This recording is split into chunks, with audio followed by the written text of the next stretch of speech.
guys, we were gifted this knife sharpener, and since my husband is the knife expert with the knife collection, I'm going to let him show you how these are used. This knife sharpener seems pretty simple to use, but it does come with instructions. So if you're not quite sure, it'll tell you step by step how to use it, but you can also watch our video and hopefully it was really helpful to showing you how to use it. And real quick, here is a close-up of the sharpener. You have the two different grits on the different sides. Here's what the one looks like. It does come with a cover to put on the cap, but this really feels like good quality. So I think it's going to work really well. It worked well for my husband. Definitely give it a try. Hi guys, here I'm going to demonstrate a at-home knife sharpener. The first thing I wanted to go over with you guys is the holding block. And on the side here, you can see you have different angles, 10, 15, 20, 25, and 30. So depending on what knife you're doing, you'd want to just simply pull out, turn one way or the next to adjust, and this will turn with it. There is a little guide arrow here on the side to give you an idea of where you're at. So for today's knife, I am just going to go ahead and put it on 20. Then you just take whatever knife you need. And again, this sharpener is great for at home, for especially your touch-up jobs, or if you get some nicks. A lot of minor nicks and bumps are easily removed with this. It does have some issues with some bigger nicks, but for today's purpose, we are just going to cover this. Now I'm going to bring it so it sits flush. You see how if you don't have it right, the blade will be off. You don't want that. You want the blade to be flush. This ensures that you're getting the angle that you see at the side. And then from here, your roller with your grits, 400 is where you're going to start. And then on this side, you have 1,000. That's more for your fine tuning. It's a really simple concept. You want to make sure this sits flush on the ground and is all the way up against it.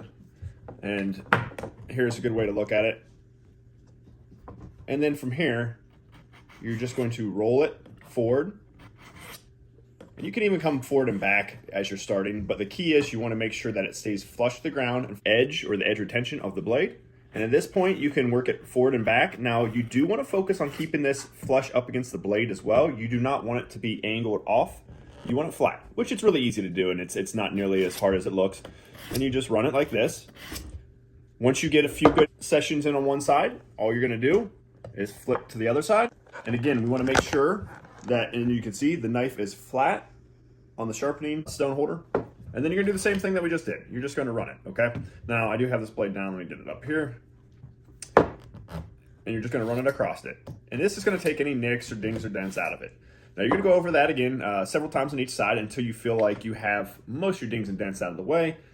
And you can just get a little feel. Mine happens to be in pretty good shape. So I just wanna do touch up. Once you do that, you're gonna flip to the 1,000 grit. This is kind of your finishing grit. And you're gonna do the exact same thing. Just run it back and forth a few times, as little as 6 times, but you know, it might take you 15 or 20, no big deal. You're gonna flip it, and again, you're just gonna run it along it. Now, something to keep in notice that I did find on this is I like to kind of keep the edge of the blade up towards the top, just to ensure that I get a nice even grind on it. Different knives are gonna give you different situations.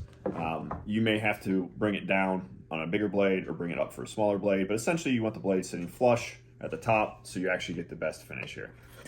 And after you've done that, you wipe it off. It'll take off any residue that you have from sharpening it, and your blade will be a lot sharper. Definitely check this out. Thank you so much for watching.